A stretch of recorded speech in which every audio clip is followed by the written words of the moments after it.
when we reconfigured our teams, we added an elementary building leader and a secondary building leader.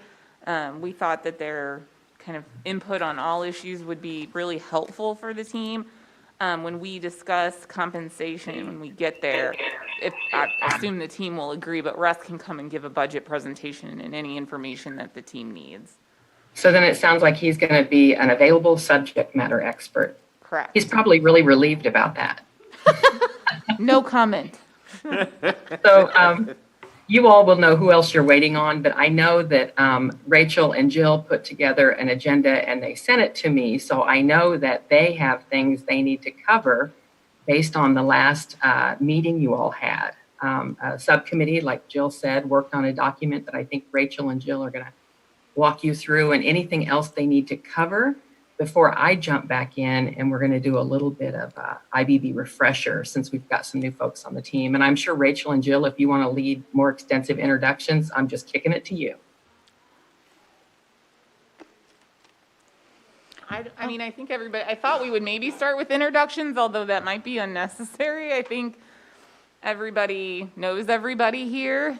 And I, explained, I think, the thought process that we had and that the board had, and making sure we had an elementary building leader representation and secondary building leader representation. So maybe, I don't know if we want to all say our names, because I'm not sure if yeah, Dr. Sherman, I haven't officially met all the team members, and I'm not sure, like the teachers here, I'm not sure if we all know everybody.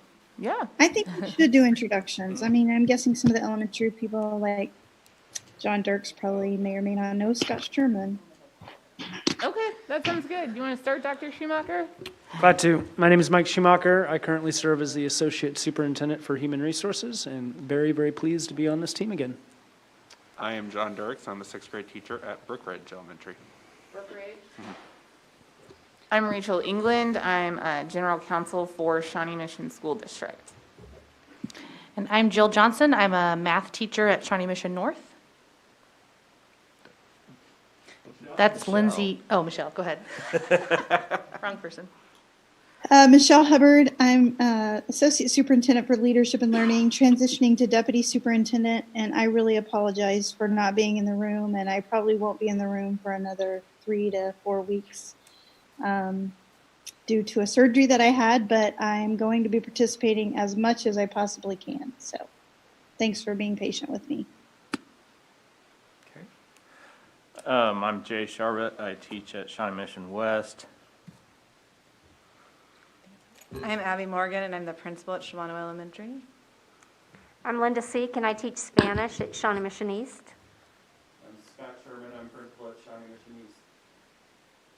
And we're at Lindsay's at? Oh, Lindsay Atchison is SPED teacher, and she is at Arrowhead Day School. So that's everybody. And who's our facilitator? Oh, thank you. I'm Stephanie Haynes. I'm a commissioner or a mediator with Federal Mediation. And when we do the little IBB overview, I'll just sort of remind you a little bit about our agency and my role today. So I'm here in Kansas City. I work out of our federal office down at 23rd and Grand, but we are also working from home. So I'm glad to be here. Great. Are we starting with the overview? Or we? Yeah, so for agenda for today, Jill and I had discussed with Stephanie that just because we're going into substantive discussions for a professional negotiated agreement for the upcoming school year, because we have new team members, that we thought that it would be good to do a review of interest-based bargaining by our facilitator. And then once we're done with that, we can look over the negotiations procedure document that came out of our subcommittee next week, and hopefully, just for everyone's own schedule management, just get our meetings scheduled out for the rest of the year so that they're on our calendars, and we can make sure everybody can be there and it works with their schedule.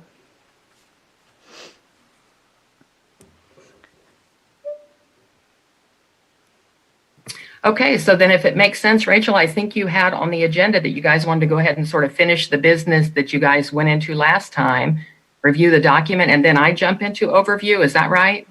Or opposite? It doesn't matter to me, but I think because looking at that document would involve the IBB method, I think it makes sense to go ahead and start with training so that our new Okay. team members Sounds good. understand. Let me go ahead and open up a PowerPoint real quick, grab a bottle of water, and I'll go ahead and kick off. Just one sec.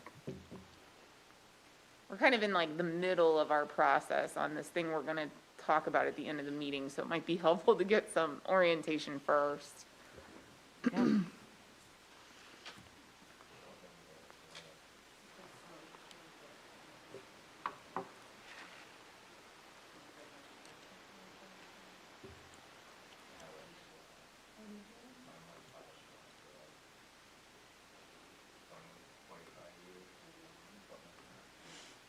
That's awesome.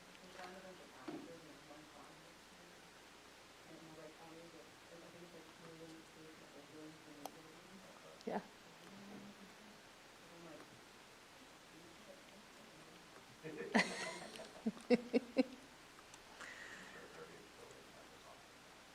Oh, yeah. We just read it in carpet in the NEA office, so I had to go in a week ago and take everything out of every drawer, every cabinet, every file cabinet. And I just thought, Jill won't need this. Jill won't need this.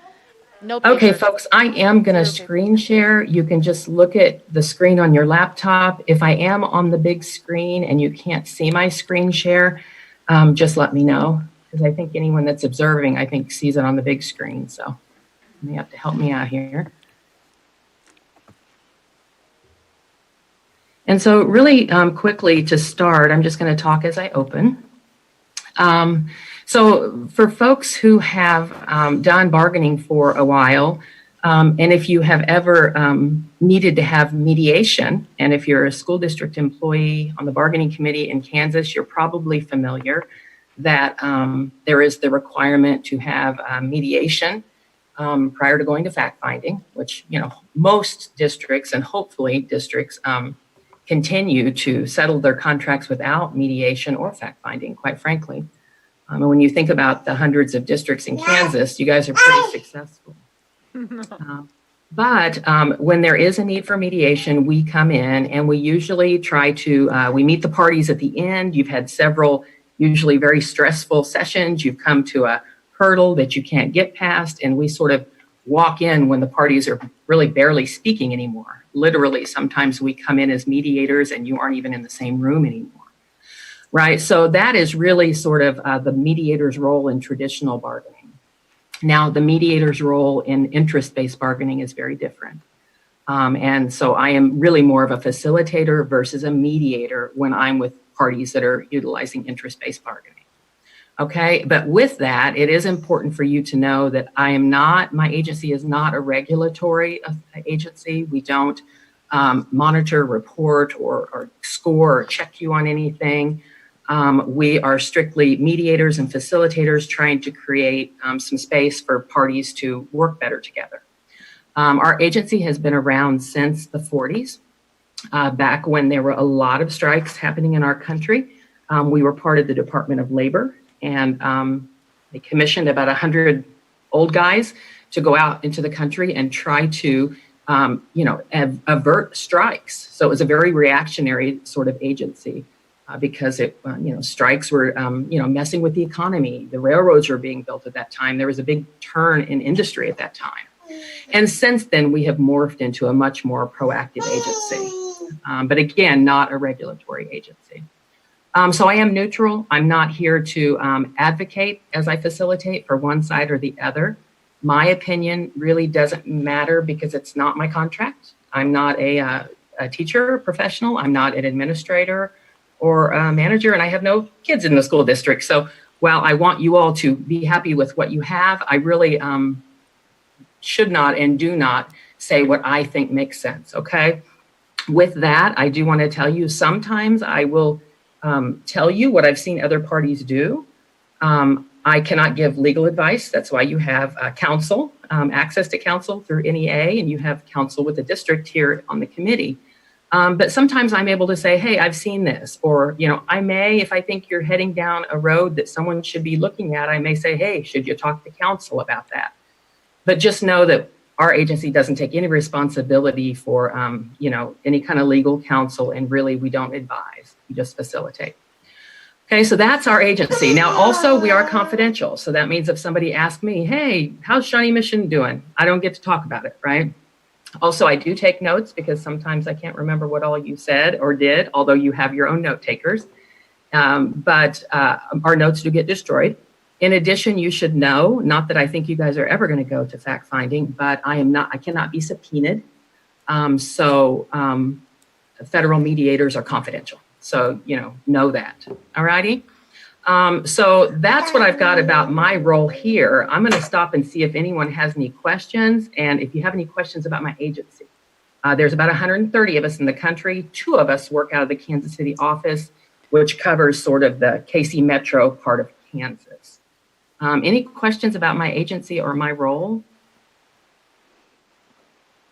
I don't think so. Okay. All right, now let's go ahead and jump into I'm going to do the quick overview. It's like, why are you guys doing interest-based bargaining versus traditional bargaining, which you've really always done? I'm going to pull up just a PowerPoint called Shawnee Mission IBB. I'm going to pull up a PowerPoint presentation that I gave to the Shawnee Mission Board and the NEA bargaining team when you all had come through a really tough year. I guess it was your 2019, 2020 contract negotiations. And neither the district nor the association or the teachers really wanted to land in that same spot again. So you approached our agency, I think jointly really, and said, hey, we want to do something different. This is not good for our relationship or our community, right? So I gave you an overview, and I'm just going to really quick review sort of what traditional bargaining looks like versus interest-based bargaining. So you all who have already done this for a year are going to eventually be able to sort of feel or recognize some things in your gut if you guys get off track or you start to revert to traditional bargaining. I'm going to give you some characteristics of that. And then also the characteristics and why you're doing IBB, okay? I keep saying I'm going to do that, and I should have opened this document before. It's only going to take a sec. My computer's a little slow.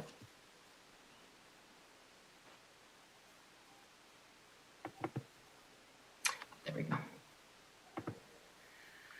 And then after I go through this, we'll see, I kind of want to then hear from you all that were on this. I told Rachel and Jill, this is going to be me talking a little bit in the beginning, but really it's going to be you all doing a little bit of a debrief, not the debrief you did around what are your best processes and how do you memorialize your process in writing, but a debrief now that you've done one full contract with IBB, and I'm going to do this reminder of traditional versus IBB. I would like you guys to sort of assess, did you guys stay in one column or the other? And if not, what are your thoughts about that? So think about that as I open this document and present it, okay? Okay, let me screen share. And make that big. There we go. Okay, can you all see my screen okay? And can you see it on your computers? And can you see it on the large screen? Okay, now I can, yes. I was like, no, yes. Yes. Thumbs up? Yep. Okay. Page past this. That's just a little bit about what I said already, what we get involved in. Okay, so here are on the screen right now, these are some characteristics of traditional or non-IBB bargaining. I'm going to ask anyone that wants to just sort of read through these one at a time for the group as everybody else is looking at them. Any volunteers just to read through this list of characteristics of traditional non-interest-based bargaining? Yeah, sure. Okay, go ahead, Jill. Oh, you switched. Uh-oh. Oh, did I move it? Yeah. There you go. Win all that you can, relies on adversarial atmosphere, dig into positions, concede stubbornly. Can you guys hear me? I think so. Can you hear me? Okay. Win a contest of will, demand concessions to have a relationship, make threats, and present ultimatums. That sounds awful.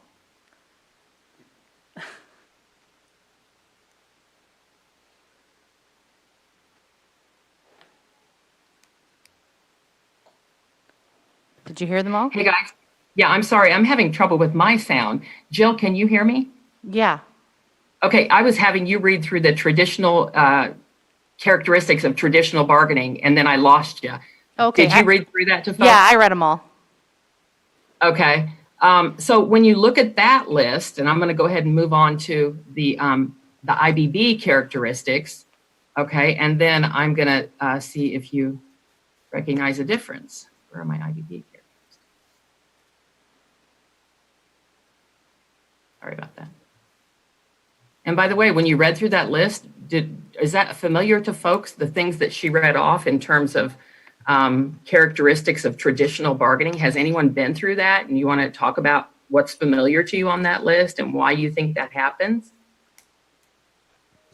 I would just say from the legal perspective, that is how contracts are negotiated. So that's, I think, common conduct between attorneys.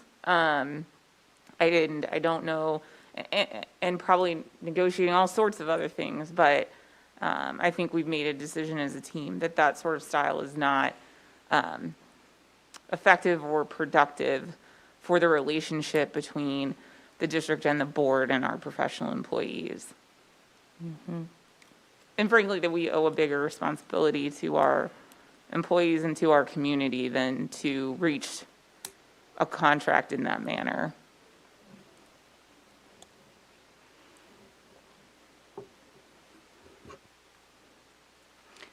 I think you're muted. Stephanie. What do other people think about that? Linda, I'm going to call on you only because I know you've been involved for so long and you were involved in that last very tough year. Is some of this familiar to you? And how do you think you guys got there, right? Not you personally, but as a group when you were in traditional. How did it wind up there if those characteristics are familiar? I think we've had traditional bargains that were not nearly as contentious as the 1920 school year was.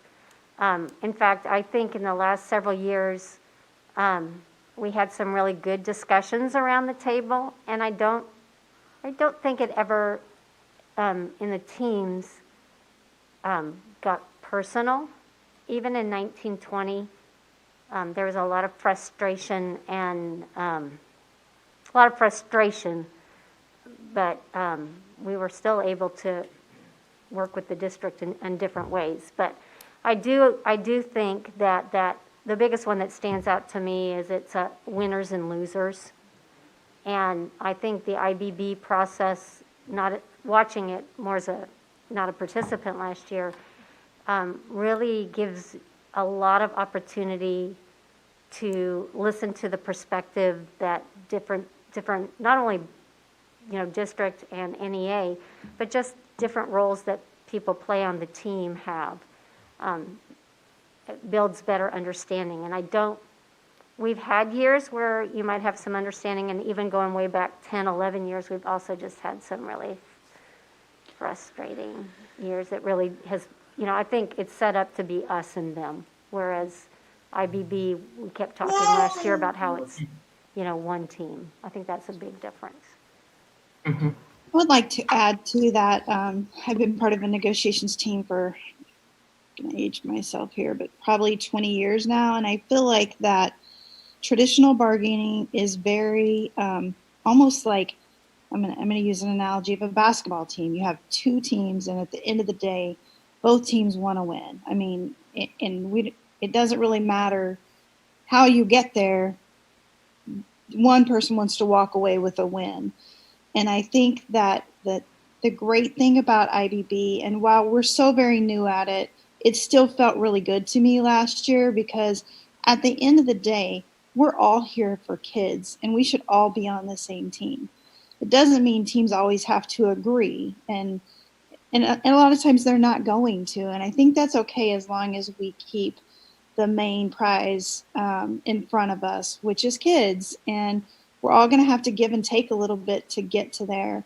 And so that's what I really liked about the IBB process. And we know that last year we didn't all agree on things, and that's okay, as long as, and it's named so appropriately that it's interest. It's all about the interest. And as long as we keep that interest based being our kids, we can find some mutual ground, and we don't have to have winners and losers.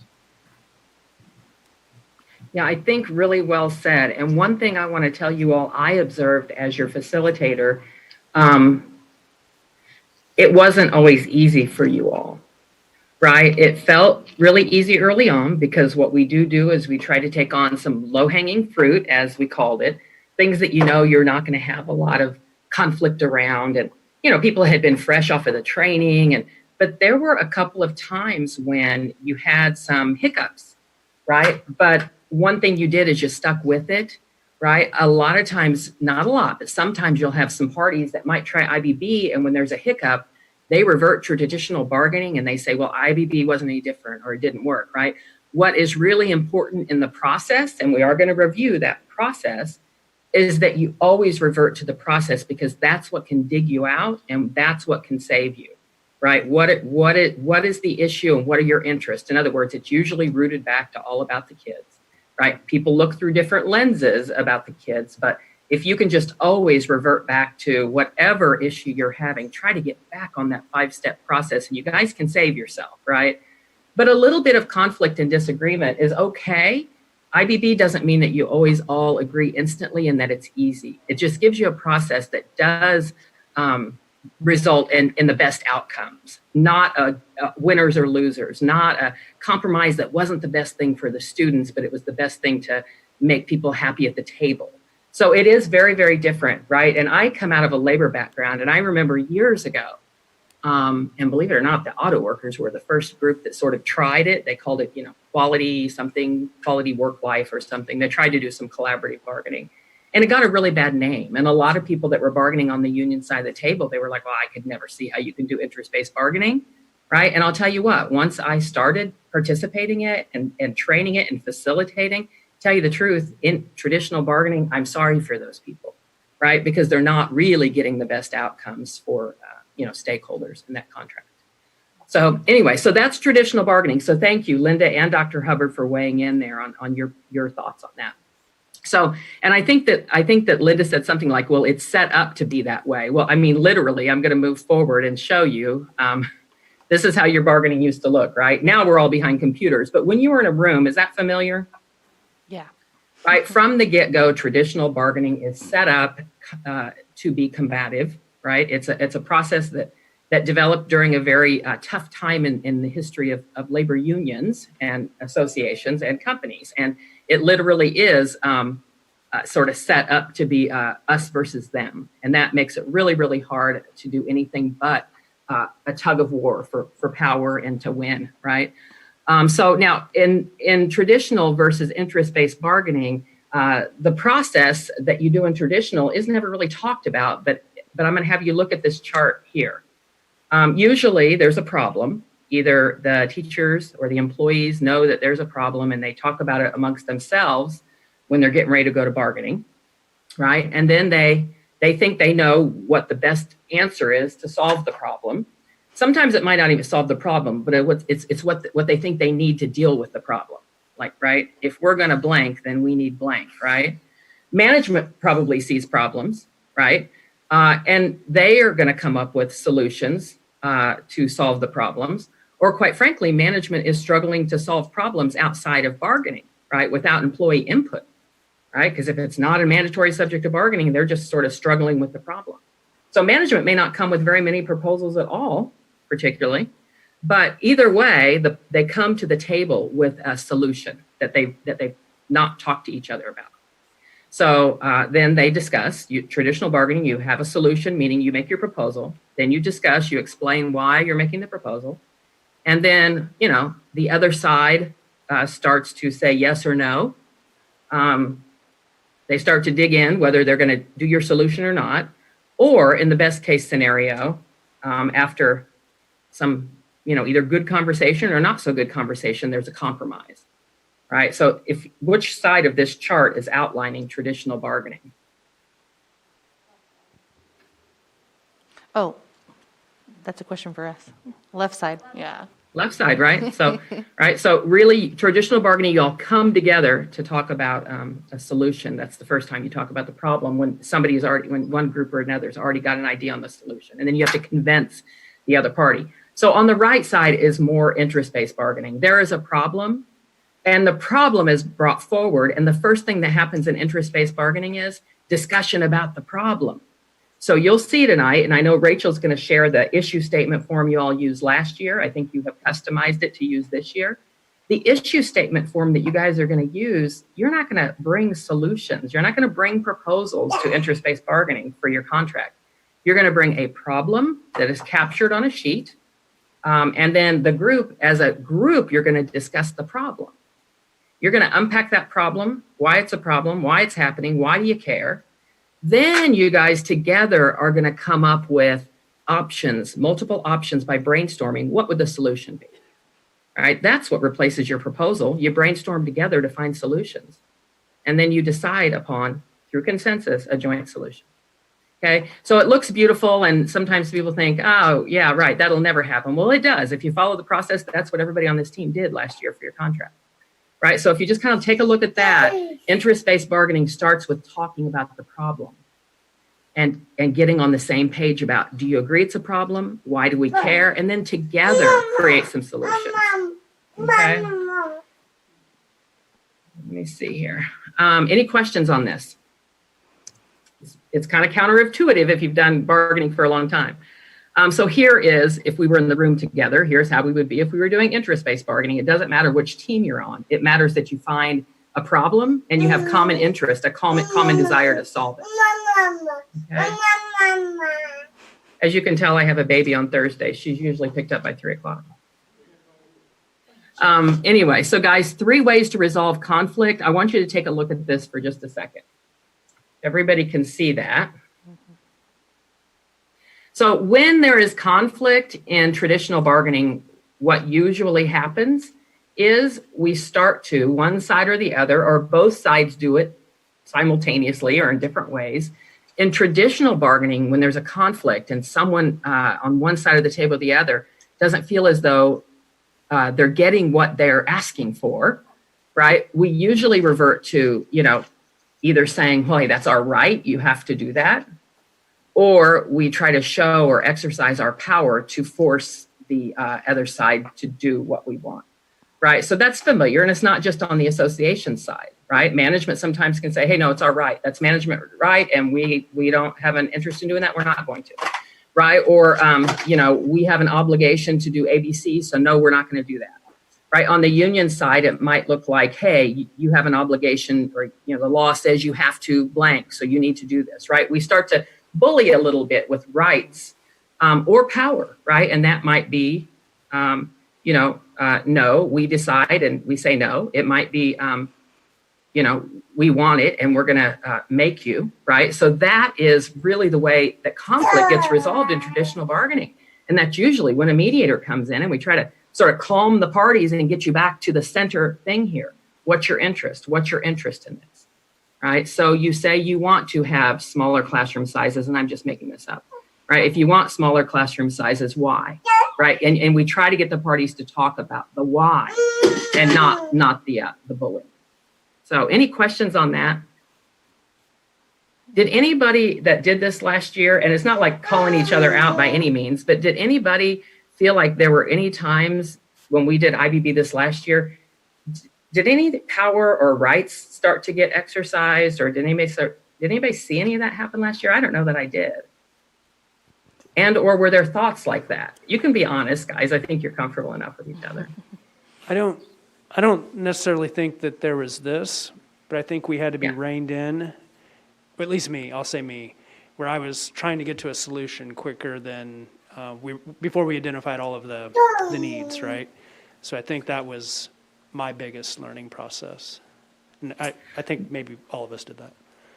Okay, yeah, interesting. And we're going to cover, and I think Rachel's going to hand out, and I'm going to show the 5 steps to IBB. What you're saying is, once a problem was identified, there was a desire to just shortcut. We don't have to talk about why we need to fix it. You just wanted to shortcut and say, okay, here, we should do it this way. Right, here's the fix. What's the problem with doing that? Why don't we want to shortcut the conversation about why is it happening and what should it look like and why do we care? Why don't we want to shortcut that in IBB? I think a couple things. I mean, it doesn't allow the process to play out and to flesh out all of the different possibilities and the potential solutions. I think you can get kind of narrow in your approach. And 2, I think we did some strengths finder, right? And some of us are more, I forget what the term was, but more direct and drivers, thank you. And it doesn't allow for those who need to process slower to make sure that they have their input as well. Go ahead. I wasn't looking at you, Jay. Did anybody else want to say something on that? Yeah, I think that if you do rush it, you could miss an interest, or you could miss, if you miss an interest, that might also then lead to a problem later. So after you come up with a solution and you're implementing it, and then later down the road we find another issue, another problem with it, so we'd have to come back. So I do think I like how you ask us multiple times, any other interests, anything else that we need to think about, so just checking all the boxes, finding out every little tiny possible thing. Right. I think you guys, you said it perfectly. Clearly, you guys are getting getting a handle on the whys behind the process, which is so important, right? Number one, if you don't really peel the problem back, are you fixing the right problem, right? So don't shortcut asking, why is the problem happening? Usually the first issue statement that comes forward with new groups, we have to ask why it's happening almost 5 times before you get to the real problem. So that's one. So don't shortcut that time where you unpack the problem. And then I think what I just heard, was it Jay say that, was it Mike, that if you don't, or Jill said this, if you don't identify everyone's interest, you may get to a solution, you think you're done, and someone says, oh, but it doesn't solve blank. And that's why I care about the problem, right? So really, really important. And you're right, it is common for groups to try to just, here's the problem, let's brainstorm solutions. So you'll find as a facilitator and your colleagues will hold you back on that. And that's why many times with new groups, I keep those 5 steps on a poster board in the room to walk everybody back to, no, wait, we're just on this step, right? We're still unpacking the problem, hold that idea, right? Or make a note of it, in terms of solutions. So really, really good observations, guys. Subjects of bargaining, this was in your original training. I think tonight, much of what you guys are going to talk about or what you worked through already sort of did that. So I'm not going to do that. So just in a nutshell, on interest-based bargaining, basically you guys identify problems and invite everyone to the table to solve them, and instead of holding into a fixed position, right? So that is really the basic difference, and it's really pretty transformative in terms of the outcome, okay? The Einstein quote, I think I did in your first training, it says, if I had an hour to solve a problem, I'd spend 55 minutes thinking about the problem and 5 minutes thinking about the solution. So, right? So here's the process. And I think that Rachel, I think you handed out, or you have, or no, folks aren't, I'm sharing it, but Rachel has copies, paper copies in any way that people need to get them. She could also probably send you it as a PDF if you like to print and keep it in your bargaining binder. Here's the IBB process. And then as I'm covering this, I want you guys to go back and say, you've already started that, like which of the steps were challenging to you and why, right? It's a way to sort of say out loud where you struggled, and then you're going to be more mindful when you jump back into the process. So number one, we say, select and focus the issue. And there you may just want to put in parentheses, the issue is what's the problem, right? And that is going to be on your first meeting. It's going to come in on an issue statement. So literally you're going to have a piece of paper everyone can keep track of. You guys have been putting those then into your Google Doc, you're going to first, we'll take one issue at a time. Some will be related, right? And we'll figure those out as we go. Some may be duplicates. We'll figure that out in the beginning. But you're going to identify the issue. What's the problem, right? And then once I know you guys have a good issue statement, what's your problem? Then I'm going to ask you guys, okay, what's your interest in this? Why do you have a need to fix this, right? And once I ask you, why does it need to be fixed? Usually, if you have done a good job stating the problem, everybody agrees that they have an interest of some sort in fixing it. Whether it be for teacher retention, whether it be for student safety, whether it be a combination of both, whether it be because it's a mandate from the state, so you got to do it right? Whatever it is, you guys will find that you have a lot of interest in fixing your problems. And I really don't go past interest if I don't hear all the interest, because at the end, you got to make sure that you don't harm any interest. Even if your solution doesn't solve every interest in this problem, you got to make sure you don't harm any interest. Okay. And then once you've done that, and that's the bulk of your conversation usually around problems, then your brainstorming for solutions just really comes quickly. By the time you've talked 20, 30 minutes, if not more, on a problem, you guys just start throwing out all the ideas you have on the ways that you could fix or alleviate the problem. Okay. And in your first training, if you remember, we did an exercise where you took a paper clip and you guys tried to brainstorm as many things as you could do with that paper clip as possible. I'm not going to do that again, but I want to tell you that the reason you did that is because if you don't give yourself permission to brainstorm in a way that is just freewheeling ideas, you're going to leave a lot of good options off the table. So when you all brainstorm, I try to remind you that it's not just say it, even if you're hesitant, even if you think it won't work, because if you say it, it might lead to another idea that will work. So just know when you brainstorm, we do not want you as a committee to censor yourself, and we don't want you to judge the ideas. We just want to get as many ideas out as possible. Okay, and in this group, they've been screen sharing the ideas. Okay. And then once you do that, you start evaluating, right? So which one of these ideas are getting traction with us as a group, right? Some of them immediately you're going to say, it's a great idea, but it's not going to work. Well, let's talk about it, will it? Right? So then you start sort of as a group collectively zoning in on, yeah, hey, a combination of those ideas would work. Or that one is the one that we can do, right? So brainstorming is sort of almost the end. And then once you guys think you have coalesced around a solution, then we look for consensus. Does everyone agree? Okay. And we'll talk more about how we do that probably in our first session. And then you guys have done a really good job at reducing your agreement to how you're going to fix that problem, reducing that to writing. And last year, sometimes it was a TA that added language or changed language in your master agreement. But sometimes it wasn't. After you dug through the issue and came up with your interest and your solutions, some things you kicked to other groups, or you said, hey, it should go in the handbook. Or you said, oh, I think we got a handle on this. I don't know that we need it to be contract language. So that's the 5-step process. I am going to mute and grab this girl, and I'm going to have you guys tell me where in the process did you all feel that you guys sort of struggled or that you did exceptionally well, or what do you think about the process? Sort of just kind of jump in here when you're ready. For me personally, the biggest issue was I definitely try to jump to solutions before identifying enough interest. And I think we all struggled with that at times, but for me personally, that's the most difficult. Like I just want to get to, let's fix this and let's find the answer. So. Right. I think a lot of us on the district team struggle with that because we did that strengths finder and I think we're all just like box checkers. Like, okay, let's get this done and this done. And sometimes it's overwhelming when you have all the, like you look and there's so much work to be done but I think by, prioritizing our issues and saying these are the ones we needed to get through, it should be better, but I think I felt like there was so much work to be done last year, and then maybe we wouldn't have time to get through everything.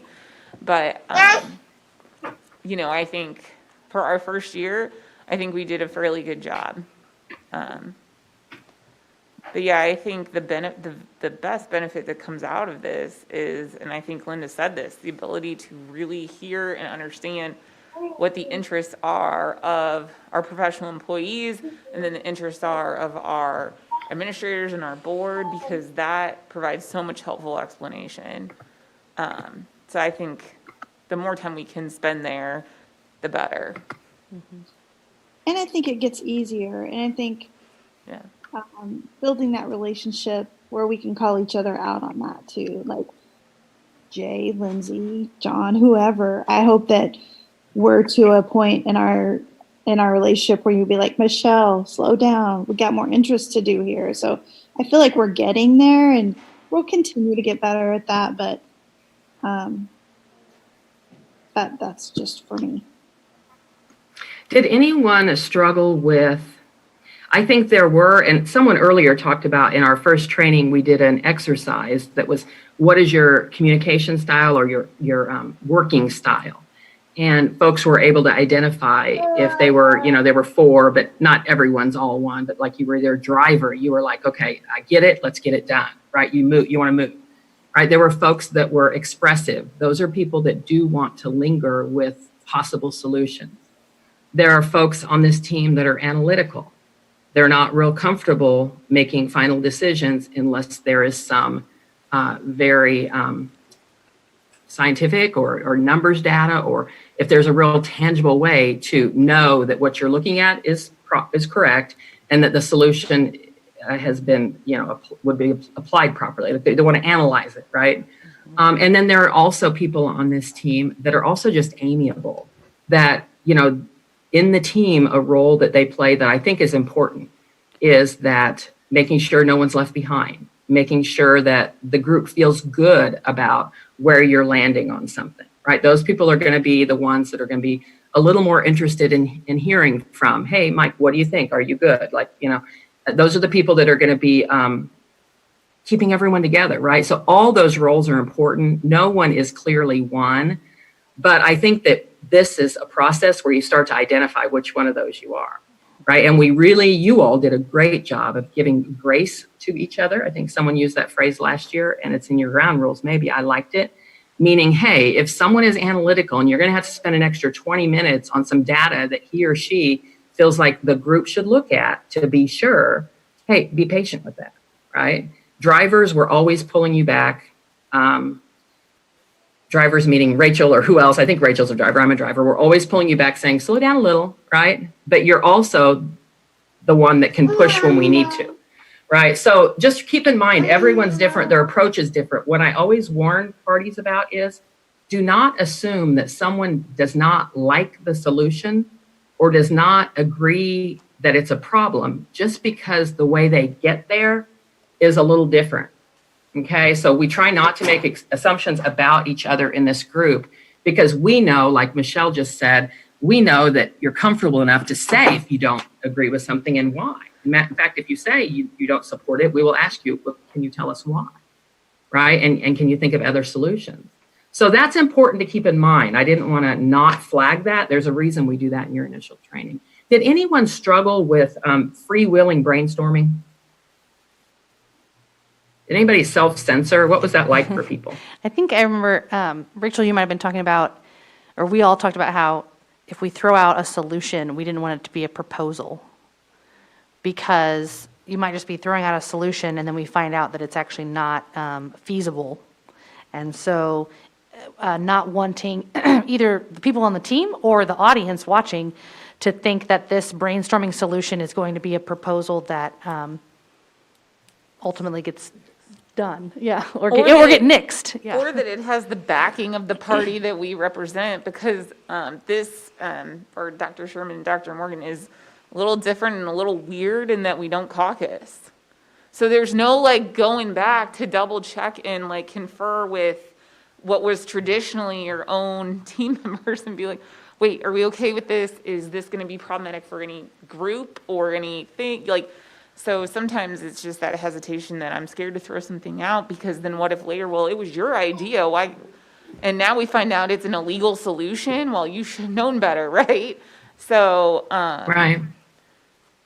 but, you know, I think as we do this process more and get used to it, people will be comfortable with that, because I think to some problems, there's really really creative, effective solutions that actually solve it better than maybe more traditional things we would have come up with. But you have to sometimes throw a lot of dumb ideas against the wall first, so. I think you raised some really good points, and you all have that little stopgap in place that at the end of every one of your sessions, someone, I think Rachel types it, but a small group stays behind and helps put together a communication to not just the members of the association that are under the agreement, but to everyone, right? Where you are communicating transparently and directly, because what can happen in interest-based bargaining, particularly because it's open, like people can just log in and see what you're talking about. You know, if you guys are going late into the evening and a couple people log in and you happen to be brainstorming around something that might be wacky, maybe controversial, but you may end up not even landing there. You're just giving yourself, as a group, permission to think about it, right? That could be the big rumor the next day, right? At the different schools or in the district building, like, oh, did you hear the bargaining committee is going to blank, right? So it's really good to do education of your membership, both your board, the employees that are represented by the contract, leadership that's not at this table. So they know that this process could sometimes be really freewheeling brainstorming, and it doesn't create pushback or political issues for folks that aren't in the room. So very good point.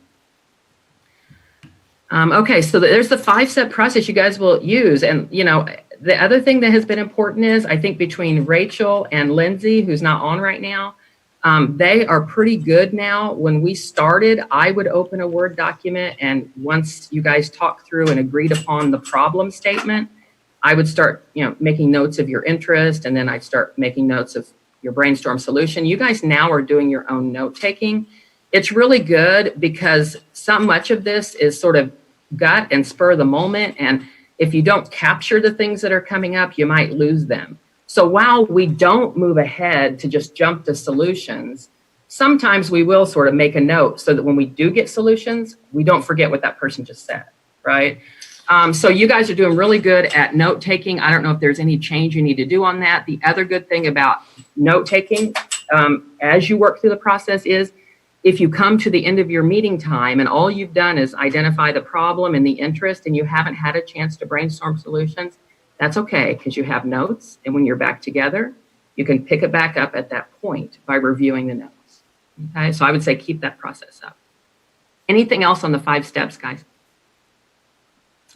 In terms of evaluate your options using criteria, I think it's later in the screen, and you guys have sort of specialized yours. The criteria mean, and it's not really formal. If you noticed, you guys kind of just did it instinctually because everyone kind of starts to be on the same page. Like, is this solution or this group of solutions, is it feasible, right? Can we do it, right? Is it feasible?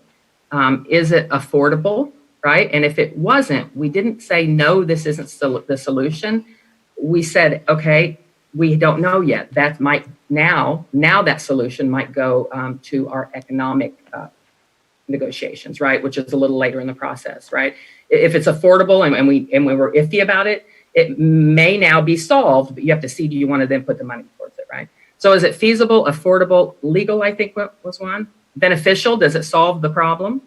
And then there's one that we put out there because it comes up, and it's not just for the association. Like, is it ratifiable is a question that a lot of associations ask, like, be realistic, like our teachers, I don't think would ratify that. Right? If you really feel truthful about that, by the time you get to these kind of conversations, right, I don't see people just putting that out there as a roadblock, right? And if you did, I think that there would be a challenge amongst this group, right? And then same with administration, like, oh, the board won't go for that, right? Because you guys talked through some hard stuff that sent people back to their membership to have hard conversations, or sent people on this team back to the board to have hard conversations.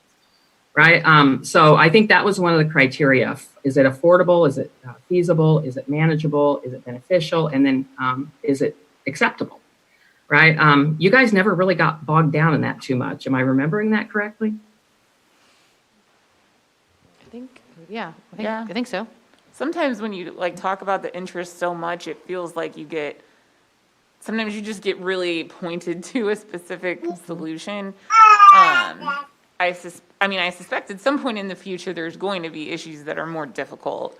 We had, really good ability to get to a consensus on our issues last year, but I think at some point there just may be one where there's not a solution that checks all of the boxes, because this sort of leads to a question, Stephanie, which I think would be helpful. Just like what happens when your interests are so competing on a particular topic that maybe you're not able to reach a solution? We didn't have that happen last year. So I'm just curious as to what happens if you're like just stuck at that fifth step.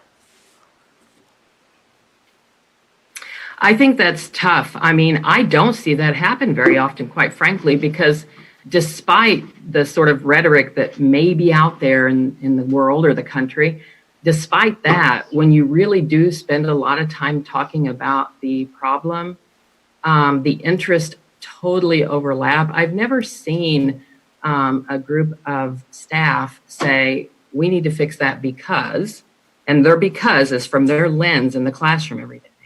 And then the group of, board or school board or administrators that are on the committee say, we don't agree. I've never seen that happen. Vice versa. I've really never seen where management, administration, or council or a board member says what their interest is. And if they're really, really being very transparent about it, I've never seen a teacher on a committee not acknowledge that. Right. So I've never really seen, by the time you get into this, I've never seen anyone just invalidate the other's interest. Now, the solution, what's the best solution? That's, I think, where the struggle is. Right. But I think it's time. I think it's continuing to work on it. I think it's understanding when you're lacking enough information to figure something out. Is there a piece here missing? I think it's also the challenge of, okay, if this can't be done, then what can? Pushing you to another level of brainstorming, right? So, or sometimes you might, is there another group that needs to look at it and come back to you all, right? I mean, I think there's lots of different ways to eventually get there. And then, I don't know. I mean, maybe I can, and the other thing is like, okay, do you need to have it done this year? Like if it's something that it feels very, very hard to solve on a scale of 1 to 10, do you have to solve it? Right. So I think there's lots of options if you get to that place. Good question, though, Rachel. Any other questions? But I'm going to move on to just our little thumbs system on how we get consensus and what consensus is or is not. But any questions here for a pause? Okay. So this looks really elementary, I'll say. But so consensus, a lot of times people think on IBB, consensus means do we all vote? Does the majority agree to it? We don't ever take votes because if you think about a vote has what? Winners and losers, right? And that winners and losers concept is something we don't want to bring parties that are doing collaborative work. We don't want to bring you back to winners and losers. What happens if you do that so many times? Folks that feel like they've lost every vote start to carry that over into the next issue. Right. And they may be wanting to get one on their side, right? A tally on their side, right? So we don't vote. It's not like, democracy, if you will, that involves sort of winners and losers. So we do seek for is there consensus in the group? And usually you all started to say that no when you were about ready to take consensus, right? It's all talked out. You got something on the wall that looks like it could work. You've dotted the I's and the T's and you think this is what everybody agrees to, but you have to ask that, right? Because we don't want to move forward and not have folks on board or have their voice heard and have any resentment build or something come up later. So our levels of consensus, you don't have to love a solution that the group has worked on and that you've worked on to agree to it. So if folks want to somebody here just sort of go through the 4 levels of consensus, and you guys were doing thumbs up, sideways, or down. But I think you started where people just typed in the chat to say if they agreed. I don't remember. Who wants to talk about these 4 levels and how you guys did it last year? I don't think we used the chat last year.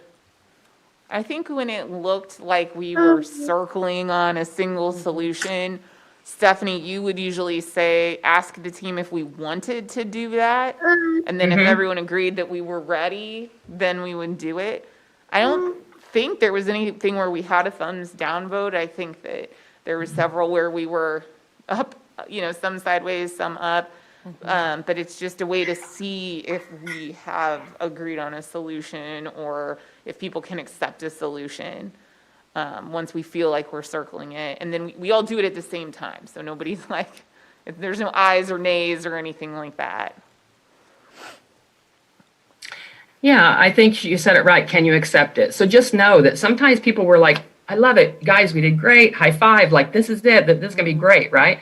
That means, yes, I agree that this is what we need to do. Sometimes there were a couple things that people didn't love just because they were hard.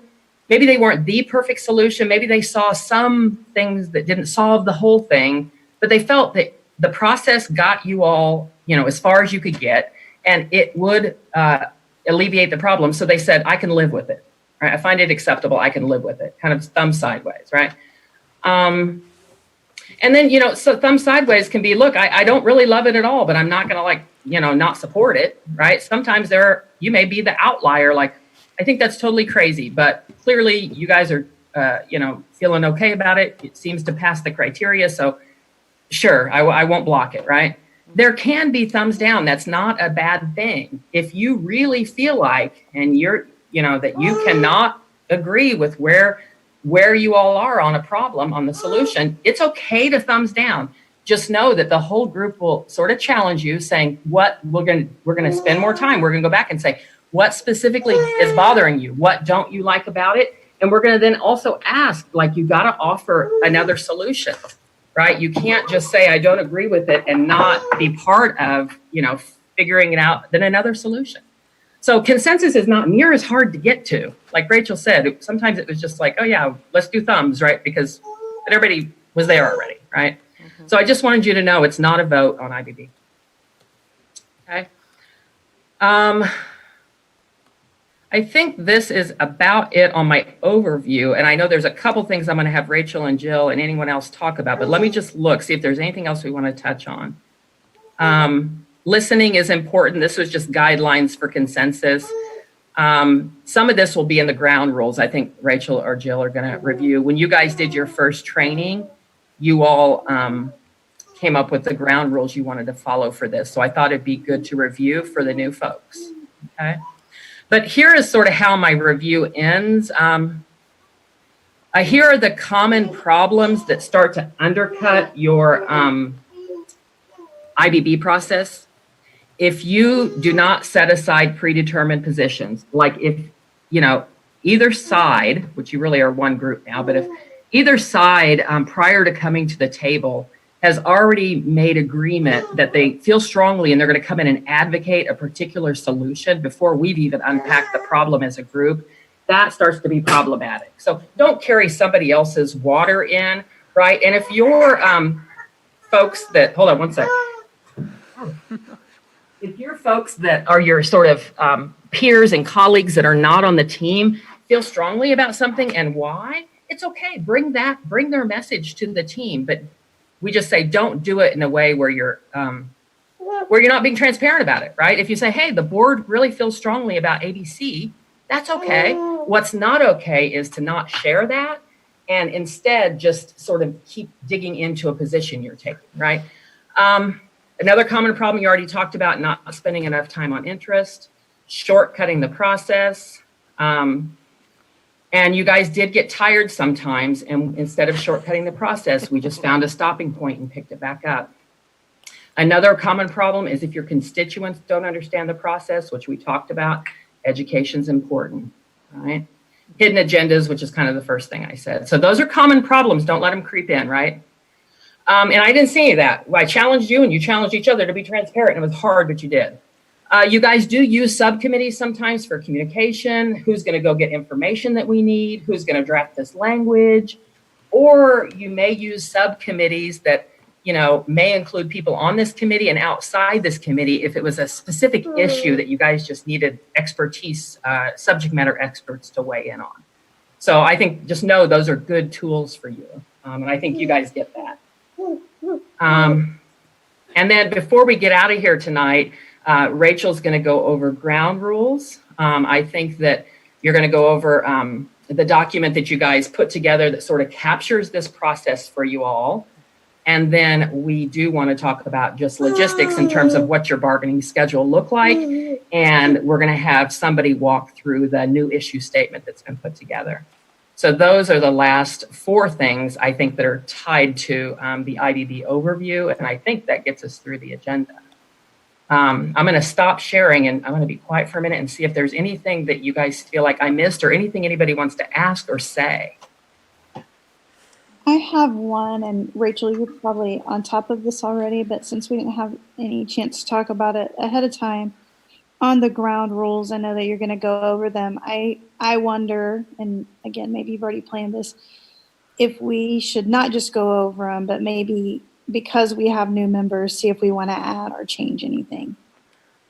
Yeah, and I think we need to review that document, probably it's in its entirety, so I don't like bore you guys and make you listen to me forever. Maybe what I can do is just we can all pull it up and I'll just sort of like orient you to the sections. And the last section are the ground rules, which I copied and pasted those from what we developed as a team during negotiations for the current year. So there were I did move some of the things that I had from the process down because I thought as I was revising it after our last subcommittee meeting that there were things that were more appropriate for the ground rules. But if everyone can go to the shared negotiations folder, which Linda, do you have access to that? I do. Okay, good. So I just did that last Thursday. I gave her meeting. To orient everyone to that folder, it's an all caps negotiations team shared folder, and there's 2 subfolders in there.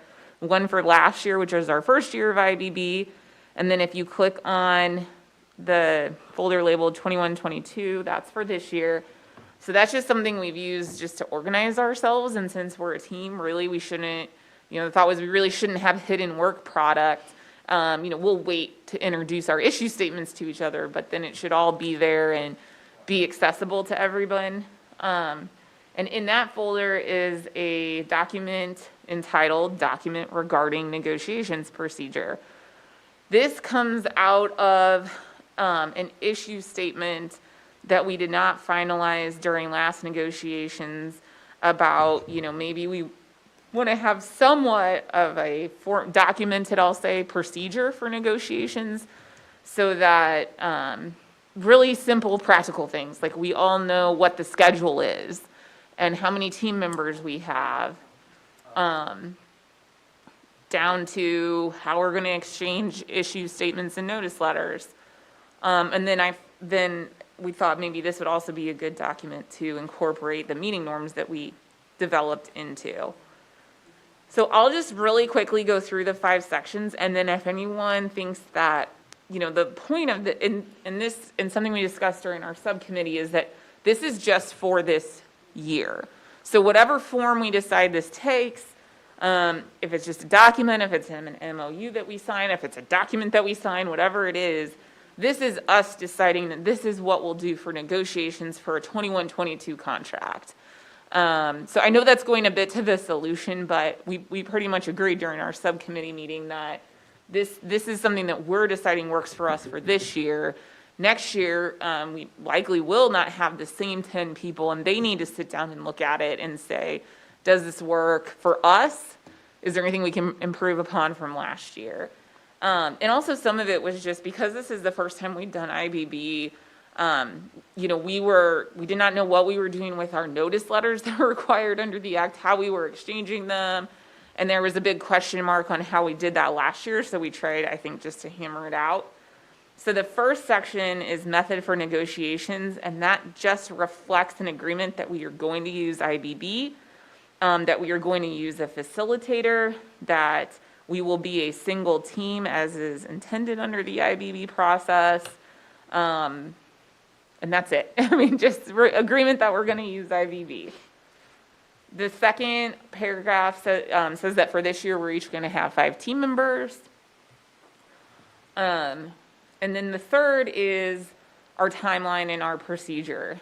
And so what we had kind of discussed at our subcommittee meeting is that this can be like our quote-unquote organizational meeting, where we get oriented, come up with a schedule, review IBB, and then we thought that in order to get the work done we need to get done, that we would generally meet twice a month during February, March, April, May, and we tentatively schedule some meetings for very early June. And we can talk about this, I just have this in here, but that we would meet at this time after the contract day, but certainly I think maybe we wait until we're getting later, seeing how much work we have done, but that we may need to schedule longer meetings during the contract day sometime and provide coverage for those who need it so we can get the work done if we're not making sufficient progress. So let's see. There's a bullet that talks about what we'll do at this meeting. We're kind of already through most of that. And then, I'm sorry. That's me. Is she still with us? You mean Stephanie? Yeah, I'm here. I'm here, guys. Oh, okay. I'm listening to Because you hadn't moved for a long No, time. I think it was Oh, our no, screen I got my stuck. video. Oh, our screen got stuck. Yeah. Oh, no, I'm listening. Did you have a question? And so then the process is that what we'll do at our first February meeting is actually exchange our notice letters and issue statements. And of course, the Professional Negotiations Act gives topics, and that's what you list in your notice letter. And we talked about that, issue statements, this form is pretty detailed, right? So you're describing exactly what the problem is under your topic, but what we discussed was that these would be generally derived from the topics that you notice in your notice letter. But also left room, and you'll see a box on here for if there's discussion topics, so something that does not fall under one of the topics in the act, but either party feels that this is a good place to solve that issue. And frankly, we already did that, I think, this fall when we were talking about COVID issues. There were several things, and sometimes they were just, those were sometimes informational, but sometimes I think they were discussions. So that there's room for that. It also talks about prioritizing, and so I would anticipate Stephanie would kind of lead that, but that once we've handed out our notice letters and issue statements, that there's a way that we prioritize where we think about, okay, what are things that might impact the negotiated agreement? What are things that are going to be most important to our respective parties? So that we're using our time wisely, and so that if we get to like April, then maybe what's left is things that everyone is comfortable reserving for the next year, if there is anything left. And then we talked about, at our first May meeting, having that budget presentation by Russ, and then having a discussion as a team based on what the legislature has done or not done and the information that he has available, whether, if we think that we can possibly reach an agreement on compensation, health insurance, all components of compensation before June 30th. It may be that some team members feel like we don't have sufficient information because the legislature hasn't acted or otherwise, and then we would just adjourn for the summer and meet back in early August. I think that's really the gist of what this says. The meeting norms at the bottom, again, I copied and pasted those from sort of what we had developed. We discussed that, we don't get up and leave and go to private, we don't have private discussions, even over the summer. We had lunch together, just again to reinforce that we are a team. We try and respect the established schedule, although we talked about during our subcommittee meeting that we might not be done at 5:01. So if we need to wrap up a discussion or something, sometimes we go a little bit late. So I, added language there that, don't schedule something at 5:05 because we might not be done. Right. Assignments. So sometimes the team will agree or a team member will accept that I will go out and do research and get information for you. And so we've never had an issue with that, but last year, I think Lindsay was on a committee that looked for some sort of inconsistency or wording problem in the agreement, and came back with that at the next meeting and was, prepared to work on that. Yeah. We do joint statements, and so I've been drafting those, but it's a good way to make sure that everybody's informed about what happened at the meeting, and so I will usually draft those. Jay, Jill, everyone reviews them, and we release them at 9:00 a.m. the next morning. And then just some general stuff, like we're going to be professional. And then those last bullet points we've already talked about is just understanding that just because you throw out an idea doesn't mean that it even meets the interest that you maybe have previously thrown out there. You're just talking out loud, and if I throw out some crazy solution that the board would never ratify, we're trying to give each other the grace and the room and the freedom to do that. And then also just not feeling like there's a predetermined solution. No one should feel that way, whether it's an issue statement that has come from either side, even I think if it's something that's already addressed in the agreement. So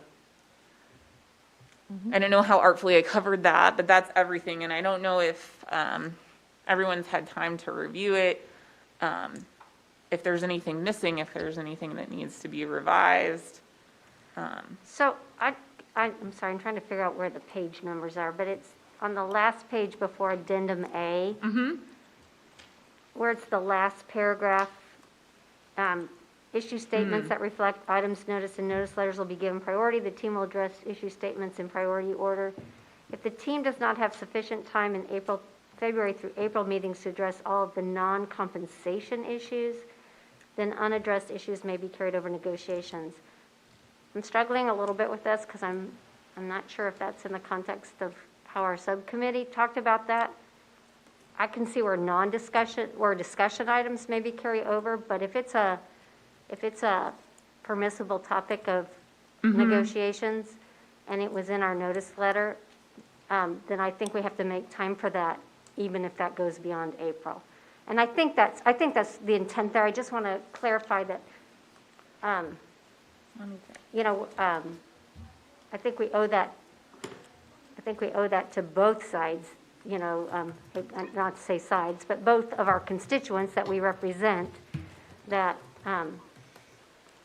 we're not just going to quit in April because it's April. Right. If it's a topic that was in our notice letter and we've hit a priority list, and those priority lists, some of those might take a great deal of time. I think we have to, and the wording's there. It says may schedule additional meetings or may. I just added that. Yeah, I just added may schedule Okay. additional meetings. Is that better? That's better. Okay. And maybe that, I think it's important to note, we are starting months earlier than we did last year. Yeah. So, and meeting more frequently, so I think that it is doable, but I think we just need to not be done just to be done, because the calendar says we're done. And I think we have enough certainty. I mean, I think we all had an interest in having some certainty in our schedule, and I think, I think we have sufficient certainty. I mean, I think we all understand that we can't guarantee that, this is going to be a good time for me. And frankly, maybe next year, I mean, who knows, maybe we have a ton of extra time, and next year we're like, we don't need this many meetings, or maybe next year we want to move it back even further. So hopefully as we're reflecting at the first meeting every year, we can. I think the language, what you added, really helps a lot, what I was trying to get to. Well, and I don't want there to be like undue pressure on us that we like have to get something done. I mean, I think there's definitely a balance there. Like, I want to make sure that we all have, again, like our protected family time over the summer, and we feel like we have that freedom to schedule things without feeling like, well, no, now we've shown that we're not committed to negotiations because I'm going to Disney World in June, which I don't know if that's even possible this summer with COVID, but, we at least have some certainty there. I like the way it reads too, and it's a good point, Linda, because it gives us the ability to carry it over, but if someone doesn't want to, I mean, our team won't let it happen, right? And so that's the way it should be. So I like the way it reads too. Is there any norms that we feel like we're missing. I mean, we kind of made that list all throughout our last session, and I couldn't really think of any more. So then I think the remaining question on this, we need to see if we have consensus on it, but also what, in terms of brainstorming solutions, what does this look like? Do we want it to be executed? If so, by who? Okay, if I'm trying to express this as an interest, I think that an interest would be just to make sure that everyone at this table is committed to this, is what I see as an interest. And I don't know how we achieve that, but that's what I would be trying to achieve it just for this upcoming school year.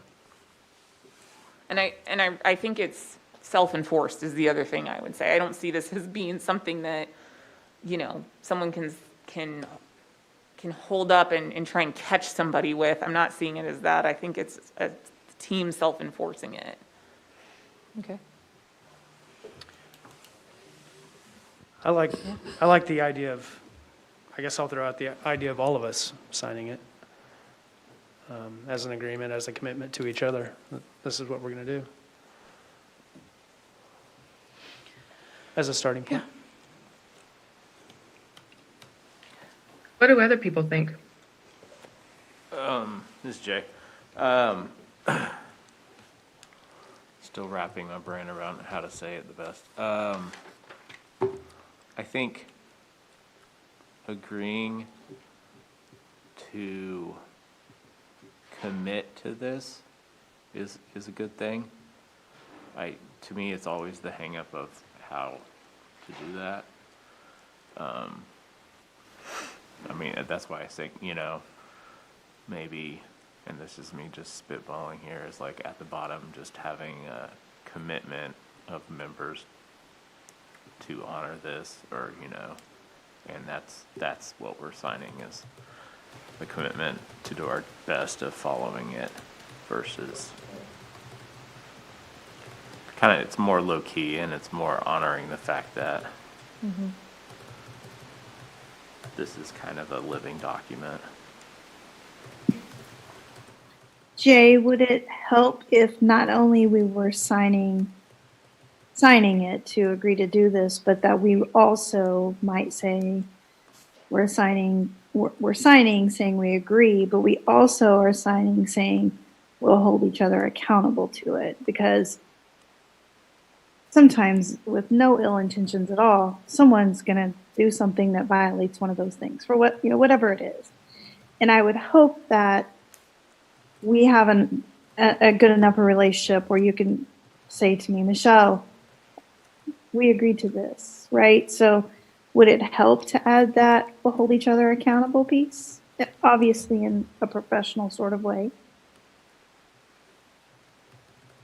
In PLCs, when we establish our norms, I think when someone is not following those norms, you have a discussion around that. And also, it leads to an understanding of, erring if someone has just inadvertently did something, or if they're struggling with it. I think we've had norms in this process in years before, and traditional bargaining as well, and I believe we adopted the norms, and so in IBB, can we do our process of, do we have consensus on this? Right.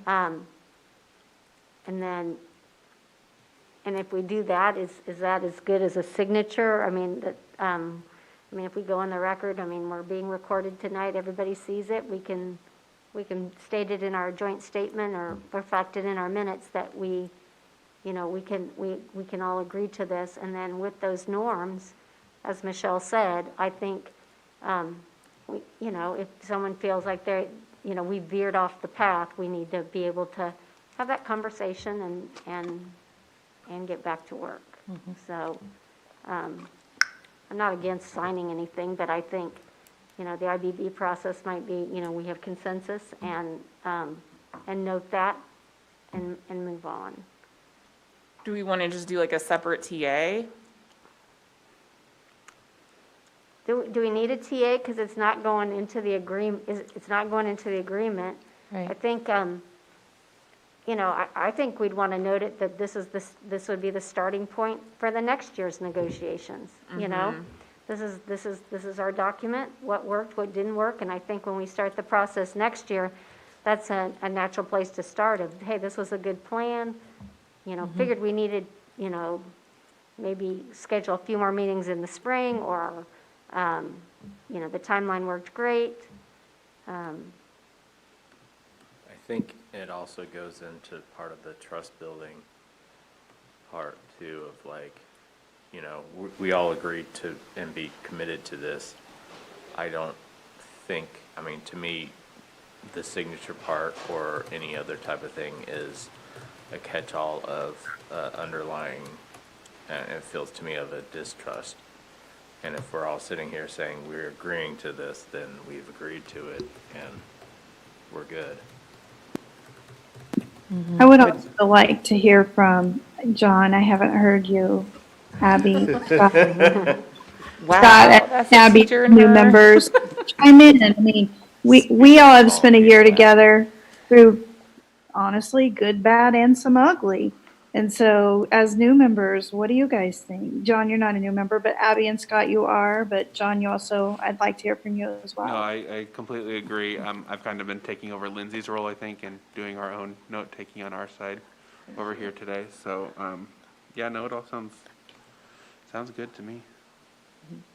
So what I'm hearing is just more of a verbal commitment as opposed to signature commitment and things like that. I mean, I agree with that too. I think we all need to have trust with each other and that we're gonna trust each other's words. I added, if you look at the highlighted language in the bottom of page 3, I added some language there. I'm not tied at all to assigning it. Frankly, I don't think it changes anything whether we do or not. But I do want, going back to Linda's comment, to decide maybe then, because there's language in here about TAs, is the last bullet point on page 2. And it says, when the team reaches a consensus on a solution, the solution will be more memorialized in a TA where appropriate. Do we want to say if it impacts the professional negotiated agreement? Like, do we want to decide, because are we, and I think that's okay, like, do we want to have a distinction between TAs that reflect possible changes to the P&A and then memorialize the other ways? Because I think we should do it one way or the other. We should always have a TA when there's a solution, or we should only have a TA when it might impact the P&A language. So correct me if I'm wrong. Traditionally, TAs were always when it was something that was actually going to be language added to the agreement. Yes. Okay. Maybe we can come up with another term of, rather than a tentative agreement would be, Yeah. because those are celebrations. There are things we did last year that didn't result in language, but Right. great discussions that let people know that both sides are aware of an issue and are looking for creative ways to resolve it. So, Sorry. No, I'm sorry. I wondered about that too, because I think we did some TAs that weren't language. We did. Yeah, and they were celebrations, and there were something that we wanted to say, hey, guys, look what we did. So maybe we change what the terminology is when they're not impacting the P&A. I don't know. So Well, I think Rachel, did you say where appropriate? Does that give you all the flexibility to decide? That's what I was Yeah, gonna but say. I think it'd be good to have I don't know, I think it might be helpful to have it be a little more concrete, even if it's giving it a different term, like TAs are what we use for for changes to the professional negotiated agreement, and solution some things are for everything else, like, because we signed them for every solution that we reached last year, and I think we could do that here with this, or we could not do that here with this. Again, I don't see how those would be anything other than documents that allow the team to hold itself accountable and us to hold each other accountable. IBB I solutions. I think that you all, the practice of signing is so that if multiple documents, well, I think this is just my what I've seen, TAs are meaning tentative pending ratification or approval, right? Okay. But you all signed documents, I think, because there may have been a number of versions and you knew the signed one was your final, Yeah. whether it was in the contract or not, I think. One thing I would suggest is we value PLCs. They're important to our work. And some of the language they use through the PLC process are collective commitments.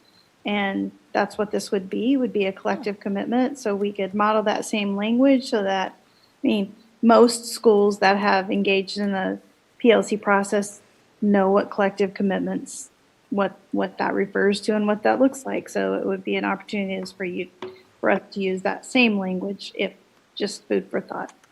I really like that. I like it, number one, as needing to take our final agreement to our bargaining unit. Oftentimes those collective agreements, although they're not language, they are documentation of how we are addressing and working on a problem, even though it might be a problem in progress. I also think it helps with our greater community see the work that we do as well. And it also,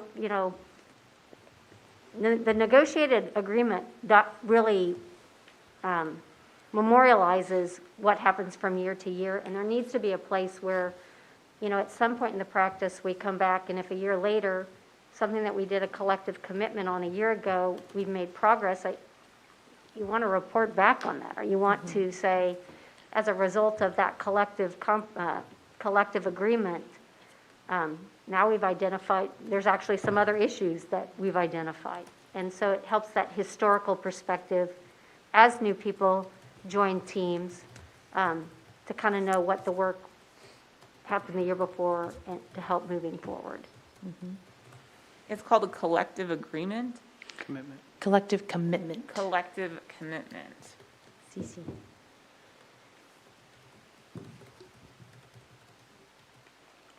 Okay, if you guys are looking, and I've highlighted it because I don't want to make any changes that people don't know about, that last highlighted bullet on page 2, is that what we're thinking?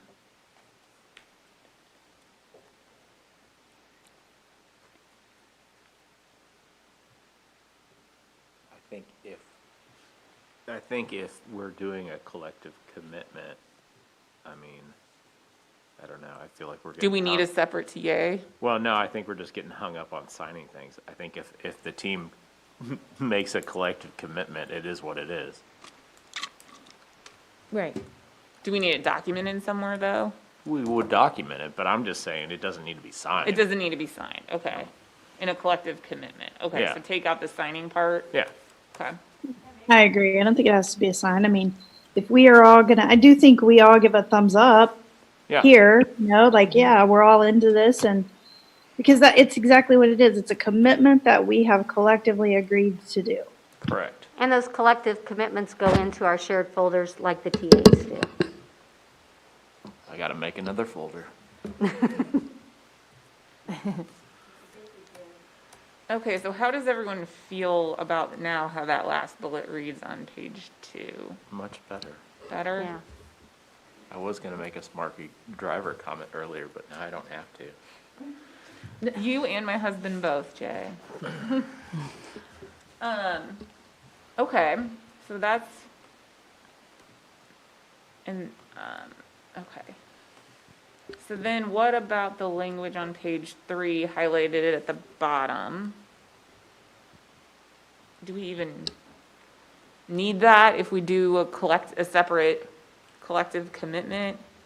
Or I could just title this collective commitment regarding negotiations procedure, and then we wouldn't have a separate document.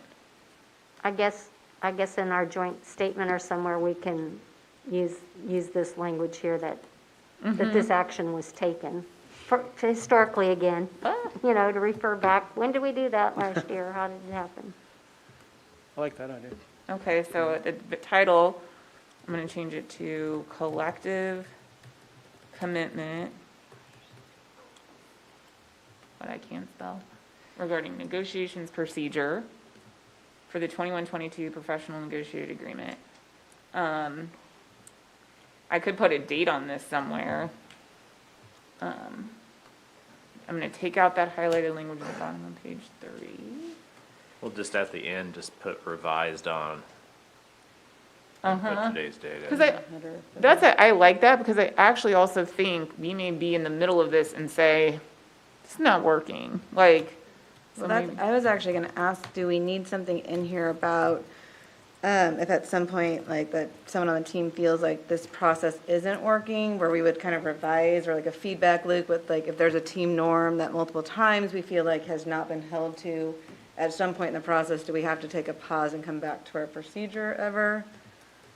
Or, I mean, or, you know, and there's also, you know, think about how many things have changed, like last year in February, if you would have said, here's a process we're gonna try to do, you know, there's unknown things that could happen, a way for the team to say, hey, we need to pause and go back to our procedure before going on. So what about if I add a bullet at the very end of section 3 that says something like, this document may be amended at any time by mutual agreement of the team. Or consensus. By mutual-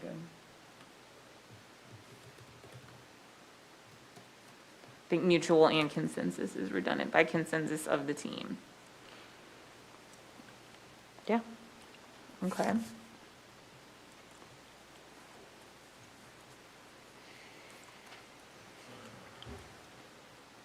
Okay. It is 4:53, just FYI. I don't know if we're ready to do a seeking consensus on this. Does anyone else have any? I am. Yeah, I am. I'm good. Show of thumbs. Stephanie, do you want to lead? Well, okay, I think we're I there. don't need Stephanie. It's all right. Well, guys, that's what I was gonna ask. Are people going, I see, so you've already got, I think, consensus. So consensus is, thumbs, guys, so do your thumbs and someone.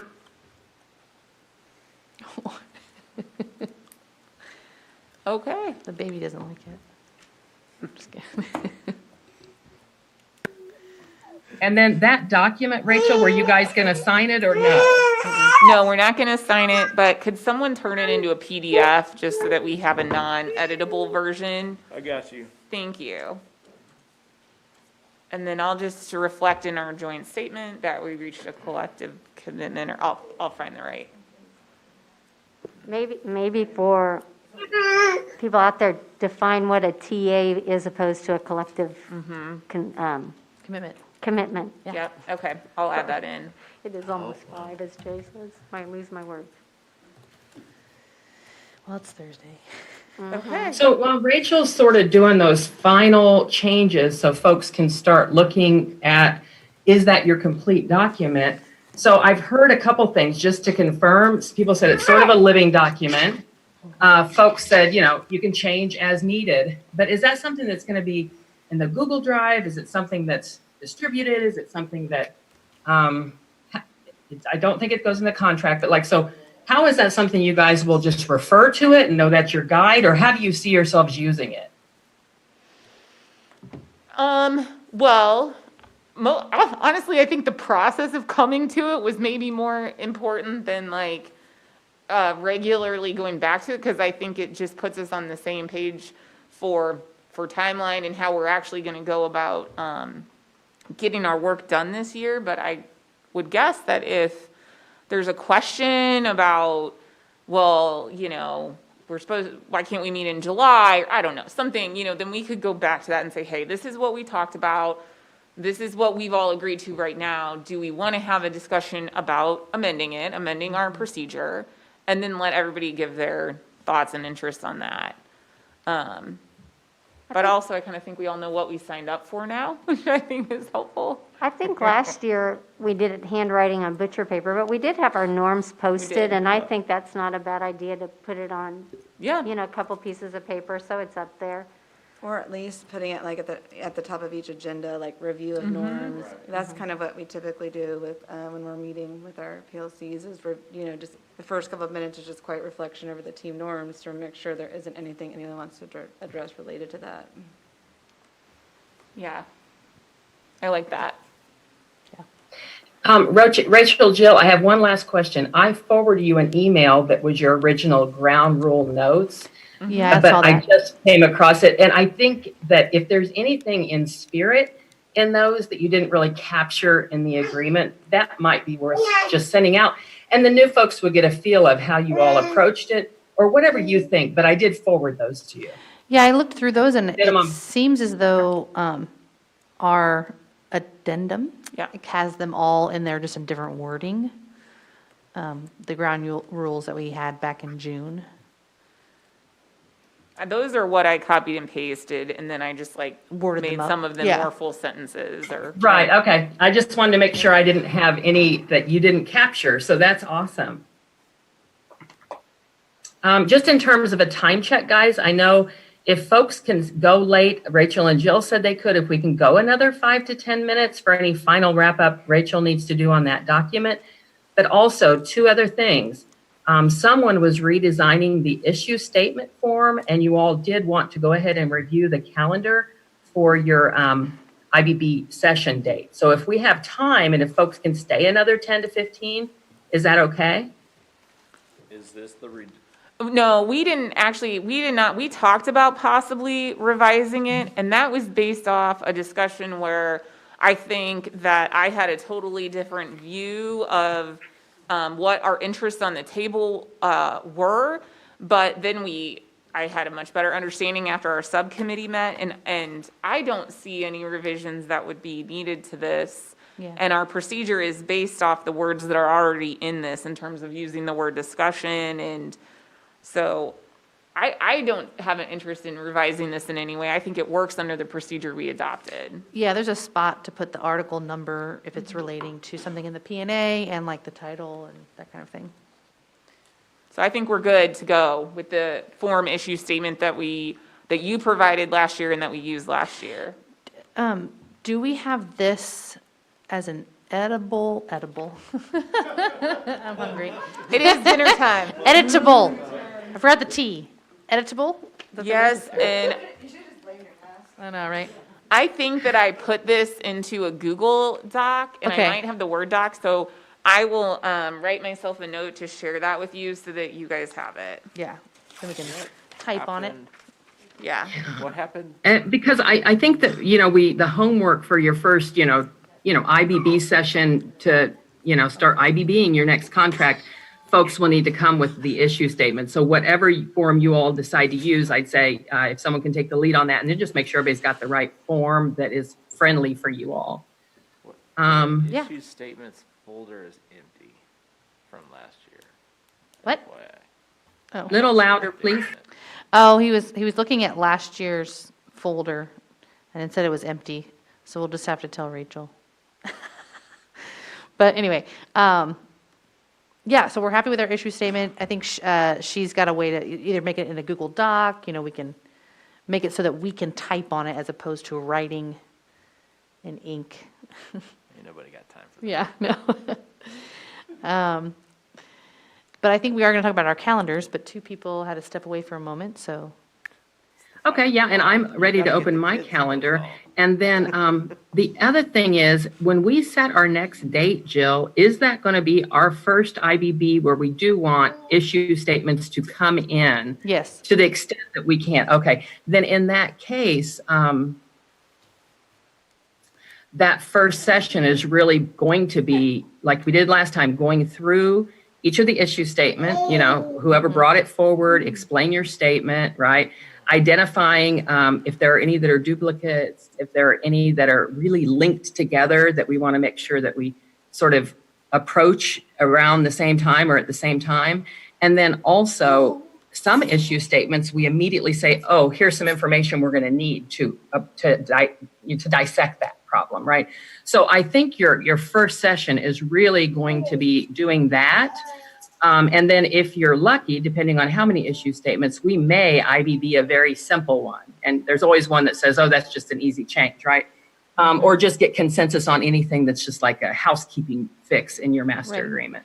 So that's what your first session will look like. I just want to make sure everybody kind of remembers that's first session. Do you need So us it's to not necessarily- send, Stephanie, would you like us to send our issue statements to you ahead of time? Or you No, see them I when think you that see 'em? as long as they're in your Google Drive where you all can open them, Okay, and great. then, yes, you know what? Last time you did send them so I could open the document to look at them while you guys could see them in the Google Drive, because I don't need to go in your Google Drive. So yeah, Okay. you know, even the day of the meeting, you can send them all to you, me, okay. right? So I can kind of follow along and see what you've written as I'm facilitating. So I'm just kind of thinking out loud in terms of that's going to be your first session. And then at the end of that session, you all might spend some time saying, okay, just like you did last time. So what's on our agenda next time? Like, what are we going to pick up? What are we going to start with? What are we prepared to tackle so that every one of your agendas, you kind of come in without having to create it that day, but you know what you're going to talk about that day. I think you guys got pretty good at that. So I'd say keep Yeah. that practice. And I know last year we had some confusion whether the issue, or not the issue statements, the notice letters were going to be read. What did we decide on that? Yeah, I think, yes, we're going to exchange the notice letters. That's Do you what I- guys just want to bring, like, I envision that we just bring them. Yeah, And then walk through them like we did last time, with the focus being on the issue statements. yeah, that's what she was just asking if our Okay. if our next meeting is going to be that, and we said Yeah. yes. Yep. So, we're, let's see, the 5 of us are going to be meeting on the 5th to, get all of our stuff ready. Right. So we couldn't have our next IBB session until after the 5th of February. And we can't have it till after the 8th, because we There you gotta go. have it approved by the board. So we can do it, it might make sense to do like every other, like the second and whatever, fourth Thursday of every month. So if we did. And Rachel, remind me, your outline that you all just did consensus on said your goals to meet twice a month on Yes. IBB specific. Yeah. Do Thursdays still work for everybody? So we want to so we could say like February would be the 11th and the 25th? Are there other days besides Thursday? I just want to make sure. Thursday's good with me. Okay. I'm one person. Like organize my life. Guys, I want to say Thursday is good with me. I take my grandbaby every Thursday and I'm on annual leave. But on the Thursdays that you guys meet, her mom and dad pick her up early generally. So I'll just make sure, because, I want to give you guys 100% focus. I'll make sure that they know your dates. Usually I just tell them that morning when I'm like, hey, I got a Shawnee mission today, or, come pick up the baby. So I will give them your dates so that you guys have my full focus. But yeah, I have her on Thursdays, and on the days I have you, I just take 6 hours of leave and then I'm with y'all for a few hours. So it still works for me. Depends when there's a school event too. And when I look at the dates, Rachel just said, I got to tell you guys, I get to go get my advanced scuba certification in Mexico. I leave on February 17th. I return the night of the 24th. So I think the 11th and 25th, what was just proposed, could work for me. While other folks are looking, I'll look as well. Yeah, we actually had February 18th as like our third Thursday in February. So we'll have to switch that because Yeah. you'll be, It looks Yes, like yes. I February- leave on the 17th. If we can switch that out, that would be great. And then I'm back the day of the 24th. So Typically Thursdays are really good for me, but I am already booked on the 11th. I think Dr. Schumacher is as well, if we're talking about starting at 3. You're booked on the 11th? Yes. is there another day that week?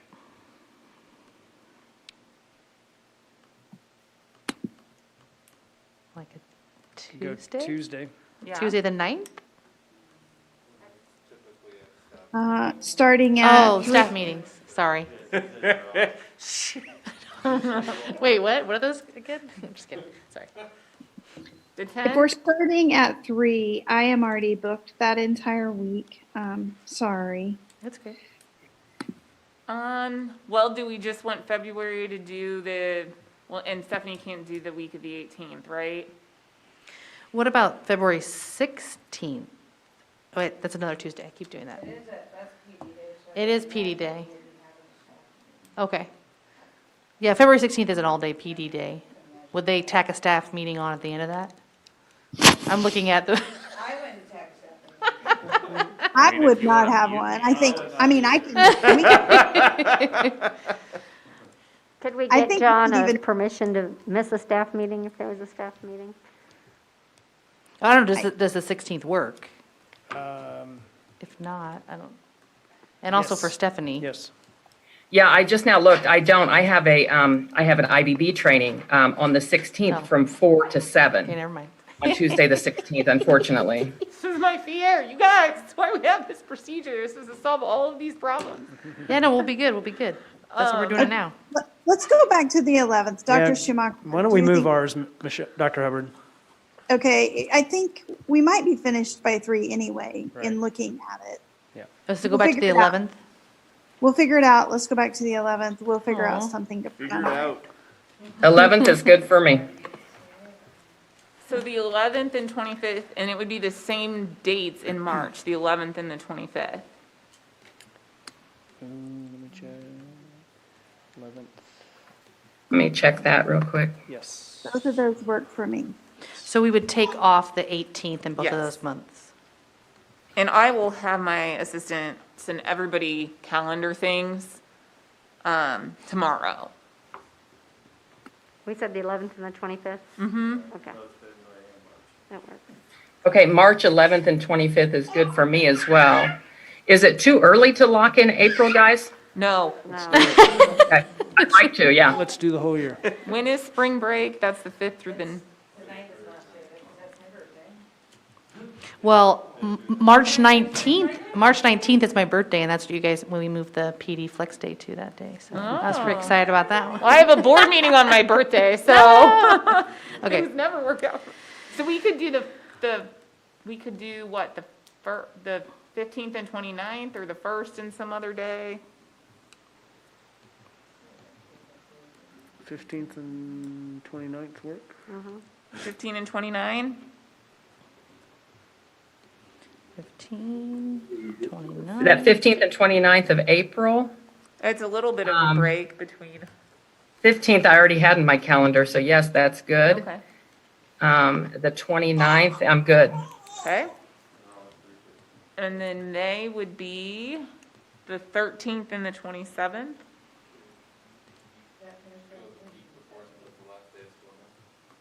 Do the 6th and the 20th instead. Yeah, 'cause Guys, grad- I've got something on the 13th, but I do have you guys in already for the 20th. So we could do 6 and 20, 6 and 20. because graduation would be the next week. That Okay. works. And then. All right, do 6th and 20th in April? May, no, in May. In May. Okay, sorry. And I'll have Okay, yes, I'm on. Yeah, May, assistant that's what I'm on, yeah.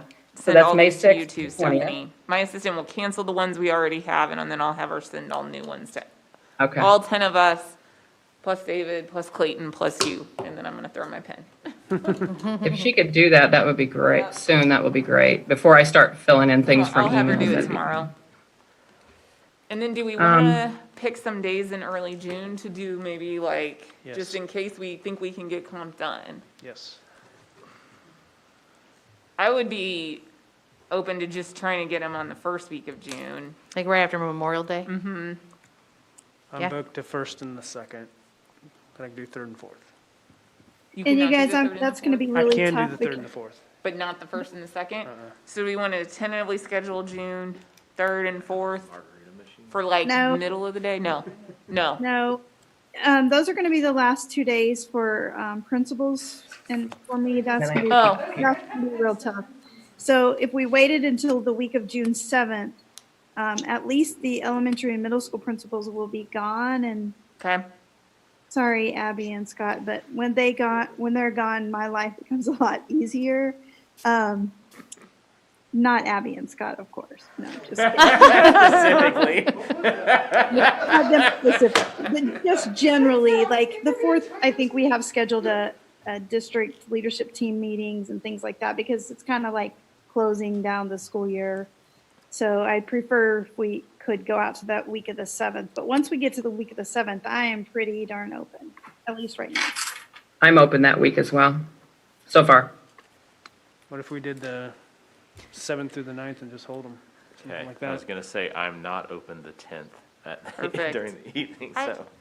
I think 3 days is intense. I think we pick maybe a couple of those days. Hopefully, we can cancel them, but 3 days is a killer in June because you don't know what's going to come up. On the other part of my job is you're trying to close things down, and there's always KNEA stuff, so 2 days would, I think as we hit Wednesday, Thursday of that week, we hit a lot of KNEA stuff in Topeka, if we can go to Topeka, who knows? But Right. I think Monday and Tuesday is probably a little better, Okay. that far out.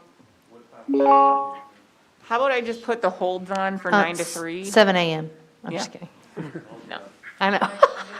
Oh, that's awesome. And I won't. Okay, so I have February 11th and 25th, March 11th and 25th, April 15th and 29th, May 6th and 20th, and all of those are going to be our regular meeting times starting at 3:15. Of course, we can always revisit that if we need to have some longer sessions. And then in June, we are holding 7th and 8th, like 9 to 3.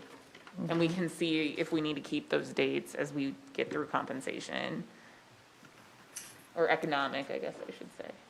Can I make one suggestion on the 7 and 8 as I just think through this process? If you guys think about compensation last time, we had like some small group meetings and things. Would it be better to go 7 and 9 so that if we had some of those small group things to do, that we could take some time on the 8 to be able to have some of that or gather documents that people want? It would just give us a little bit, one day of work time. It's good. That works for me. Yeah, So I'll 7 and 9 maybe probably won't instead plan of 7 anything. and 8. Yeah. Okay, I'll put it for the 7th and the 9th if everybody agrees. Okay, so I'll hold 7th, 8th, and 9th at this point, and then I know that I can kind of let the 8th go, it sounds like. Good point, Dr. Hubbard, on that. But that kind of makes me think about the times that you all, a couple of times you got presentations from subject matter experts. I'm sure you're going to have at some point a budget presentation as we go into economics. Were you thinking about having 2-hour sessions again, Rachel, and maybe on the times that and Jill, maybe on the times that we're going to have a presentation, we can go a little longer so you still get the 2 hours of work? Yeah, we talked about if we think that we need to go past 5, that's okay, but if we don't want to, I would say, because we don't want to stop something if we're like close to, wrapping it up. But we also don't want to get hangry. So I would say, just discuss it as it comes up. No, I'm just going to pack you a snack next time, and I'm just kidding. I mean, because you all did, I think you did 4-hour sessions before. Am I wrong about that? Did you all do 3 and 4-hour sessions last time We would do around? all day long, day. Stephanie. We Oh, started that's at right. 9. Yeah. So that was heavy duty. So I would just say that you're going to need all the 2-hour sessions you've set aside. You're going to need them to not feel rushed or to shortcut. Right. So then just know that when you have special guests, subject matter experts, data you've got to be presented. I think just make sure that, if it eats up a whole 2-hour session, you're going to lose 1 of 2 sessions in a month, right? So that may be where you want to, just look at extending a little bit. So. Okay. And you guys will be more efficient. I think you'll be faster this time around because it is your second time around, because you've got some consensus around processing guidelines. But yeah, just I don't think you can afford to give up a session, but of course you're going to want the info you need. Mm-hmm. Okay. Are you typing up the joint thing? Okay. Yeah, I'm good though. But yeah, I think we're at a stopping point. Okay, folks, thank you for tolerating my little grandbaby. She's really a sweetie. She's 9 months old. Her name is Adeline, and she started walking this week. No. So she's quite a handful. So anyway. And I will, I guess, talk to you later. I'll look for these dates in my calendar. Rachel, Jill, reach out to me if you need anything from me. And folks, be clear that as many issue statements as you think you're going to have, along with your letters, that's going to be the agenda for our first IBB, which will be February 11th. Okay, sounds great. Okay. Good night, guys. Good night.